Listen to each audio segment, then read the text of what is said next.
Hey guys, I'm Mr. Kraken, but you can call me Jax. And before you ask, yes, Jax was the name of the family dog. I'm named after the family dog. Full disclosure, that's a lie. I was doing a bit. I was doing a reference to Indiana Jones 3. It's me and my father, let's go find that Holy Grail. What's it called? The Last Crusade. It was a bit. But as I was doing the bit, I suddenly remembered this time when I was a child, I went to one of my brother's, friends' houses. And, my brother's a little brother, so they were little kids at the time. And this little friend, he had named his dog Jax.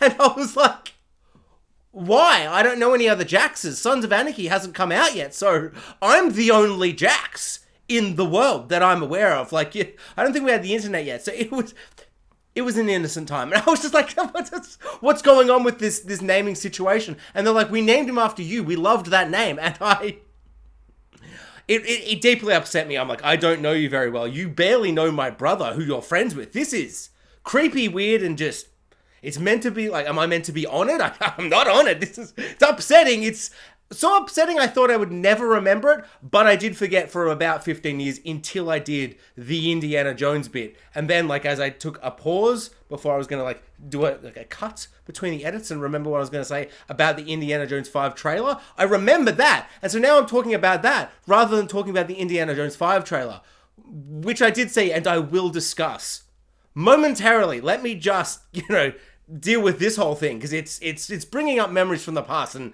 I'm not okay with it. It's weird, right? Is it weird or should I be honored? Am I being rude right now? I'm probably being rude right now, aren't I? So I just watched the trailer for Indiana Jones 5 and the Dial of Destiny.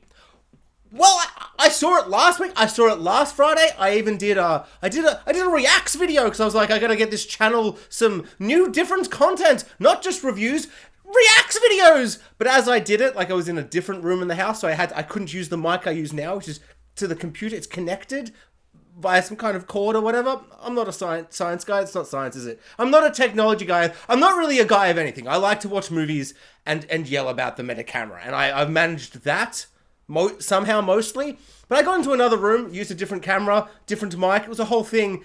But the mic, it turned off halfway, and that became a whole thing, and then I'm trying to figure it out. I didn't know how to get the trailer, onto, Premiere to do it. And then I ran out of time, because, last Friday, my grandmother turned 90, so we had her 90th. It was this big fancy to-do. I had to wear a suit. It was fantastic. It was amazing. But, it was, as we got up to that point, I was having a couple of cheeky prees. So, everything was getting a little slower on the, post-production side of things. And then it got time and I ran out of time. And then the weekend happened, then work happened, then other videos happened. And now I've suddenly realized I'm a week behind, but I still want to talk about Indiana Jones 5. And I promise I will actually talk about the video at a certain point later in the video. Maybe I'll put time codes because now I'm feeling like I have talked for about 5 minutes without mentioning the trailer. Indiana Jones is in the trailer and I thought that was cool. It's got the whip! My point is, this is a timely video, and this isn't all about my rambling tangents about other things, me having existential crises while having a job and living as an almost 30-year-old. Oh my god, I'm almost 30, I didn't feel young going to a 90-year-old's birthday. If anything, it reminded me of the time when I was very little and she wasn't 90. And I'm like, if she's 90, that means... It's like if you see Daniel Radcliffe in any kind of interview or a movie, or just at all, Daniel Radcliffe, just in his life, and you see him and you go, oh my god, Harry Potter's really old. And then suddenly, it ticks over that means that you are also old. And I get very sad inside. I can't imagine what it's like for him. He has, so many people that are, my age-ish that look at him and go, it's Daniel Radcliffe! And then, it ticks in their brain that he's old, which means they're old. And then he must get that, in their eyes, looking at him. Excitement and, happiness. And then just, existential dread and horror at the realization that we're all almost 30/30 and it's almost over. This self-indulgent rambling tangent about my life and my inner psyche and my just the horrors that go inside my brain. No. This isn't a video about any of that. This is just a very clever segue into the main thing that this trailer made me think, which is Harrison Ford, the actor Harrison Ford, who plays Indiana Jones, looks younger in this trailer for Indiana Jones 5, which comes out 15, 14, 15... let's just go clean 15. Let's round up or down depending on where I'm off. 15 years later than Indiana Jones 4, and somehow he looks younger. He looks vibrant. He looks fresh. He's all like, whatcha, whatcha, he's got the whip, and the whip's going, whatcha, and then everyone's got the guns, and they're like, remember that reference from the other movie? And he's like, I do, but I'm scared by lots of guns, and he does a duck, and they all shoot.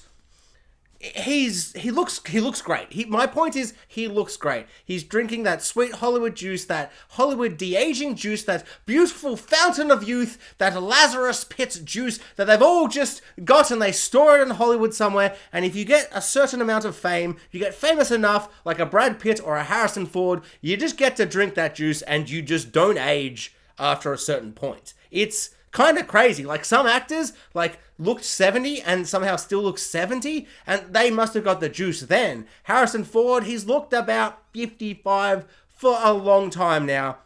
Like, I have people at my work who are 65 who look 80 compared to him. However old Harrison Ford is, I don't know. He just looks so young, so vibrant, and it's just amazing. And I am not talking about, another amazing, cheeky, brilliant segue about the de-aging, the computer fountain of youthing that they're doing. Because we get a cheeky shot of, they take a big sack off his head or whatever, and it's young, de-aged Harrison Ford. But at this point, I wouldn't be surprised if Hollywood just had a time machine and they're like, we just went back and we grabbed Harrison Ford and we're just like, we promise we will kill you in episode 6 of Star Wars, and you don't have to answer any more Star Wars questions at any of those stupid Comic-Con things that you hate. You don't have to do that anymore if you come into the future for Indiana Jones 5. Because it looks amazing. It looks so good. Takes the thing off and it just looks so good. We've come so far from Tron Legacy. From Tron Legacy, where that character just looks so awful. And it was like, oh, the idea of that is so cool and amazing, but the visuals haven't come far enough for it to, work, and especially for that movie where everything else looks so beautiful, that just kind of hits you with but in this, the de-aging looks amazing. I don't understand how they can make someone de-aged look so good, but then if they want to put an old man who can't ride a horse in case he dies on set, they can't put that old man onto the horse being ridden by a young man who, if he falls off the horse and dies, they don't care because he's the stunt double and he doesn't matter. He matters to me. Just to be clear, he matters to me. I care deeply about every human life. Just not as much as Harrison Ford's like. He's part of that Hollywood juice circle, as I was saying, which is a higher echelon of life. He's worth I wanted to say 6 or 7, but he's probably worth about 50 stuntmen's lives. If we're being honest. And just to be clear, I'm not condoning that. That's horrible and heartbreaking and terrifying and awful, but it's the truth. Harrison Ford broke his leg and Star Wars just went let's just stop making this movie for 3 months or 3 weeks or the time period that it was. Who cares or remembers? The point is, Harrison Ford not getting on a horse in a crowd full of people. I mean, geez, that whole thing just looks awful. The him on the horse looks particularly bad, but I guess maybe if it's 100 extras all shot during COVID and they all weren't there, and that's why it all collectively looks bad. But for a trailer where there's a lot of CGI action, and I'm like, oh, remember Indiana Jones 1, 2, and 3? That just looks so good, and everyone hated Indiana Jones 4, and there's a lot of story elements that are why we hated it, particularly that last act. I just really don't like the whole aliens, and just the way that all wrapped up never really worked for me. I can forgive CGI swinging monkeys and Shia LaBeouf being like, I'm a monkey now, or whatever. I can forgive all those things, like the one element of there's a bug or, animal kind of element, each movie, and this time it's CGI fire ants, maybe? I can forgive all of those type of little, choices and things throughout the film, but the third act just kind of falls down for me in terms of, story and elements and just... But generally, it is worse in the action department because of the over-reliance of CGI, that kind of modern kind of thing that modern movies have. And it's odd that this trailer isn't kind of packed with kind of new practical effects that make me think of a Mad Max Fury Road or Dune. And I know what you're saying. Those films have lots of CGI. Yes, but they're incorporated in a way that feel like they're real. All the real elements feel so well kind of put into place and positioned where that when you go, actually, did you know these big mountains behind, and did you know that third truck exploding, that's actually all CGI, and Mad Max Fury Road, you go, oh, I didn't know, because there's a man on a pole going whoopity-boo on the pole, and you're like, it just feels so real because I've done so many real practical effects in the thing, in camera, I suppose. I don't know. It's odd to see this and go, it feels like a generic modern Hollywood film. And yes, there are moments where I'm like, yeah, it looks like he's in a truck, but like, because I've watched it a couple of times. The first time I was kind of overwhelmed with like, oh, things are happening. But even just like with the big action scenes, like there's a big train shot and people are running, and I'm like, it just feels like that's not a real train.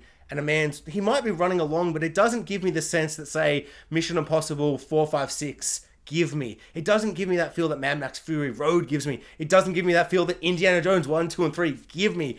And that's a shame. Not to say that the action sequences and the film itself won't be fantastic, because, I mean, Harrison Ford, Indiana Jones, like, the director is James Mangold. He made Logan, which is probably the best X-Men film, if not one of the best X-Men films, and maybe one of the best superhero films in general, and just, take away all those elements that I just adore and love of, Wolverine, X-Men, all these things, 20 years of character build-up of all these characters, Professor X, blah, blah, blah, all those things, just a great film. But, that being said, that trailer kind of blew me away at the time, where I was like, oh, look at this unique take, whereas this, it just has so many member berries moments. And yes, all the original films, like, 2, 3, and 4 have elements where they're like, hey, look, it's the Ark of the Covenant here. And hey, look, remember that bit where he had the gun and he went to pull the gun and the guy's got the whip, but he pulls the gun on the sword. And, the references and bits and pieces throughout. Remember at the start of 4, there's the Ark of the Covenant. And like, all those things work really, really well, because when you think about those films, 2, 3, and 4, you don't go, oh, they're member berries films. They have 1 or 2 moments here or there sprinkled throughout that make the franchise feel connected and whole, which is really fun and nice. It just feels like when you're like, hey, look, it's him and Fleabag, girl from Fleabag, and there's a big rock, and you're like, oh yeah, Boulder from the first one, okay. And they're like, he's like, whip, and they're like, we've got lots of guns, and he's got the whip, and it's like, oh yeah, reference, okay. And there's just, oh, Sal's back, oh, from the first one, yep, oh, member berries, yep, I remember him, yep, I remember. Gimli, yes, I've seen the movie. And it just feels like there's one too many of them maybe in the trailer, packed in to go, remember this?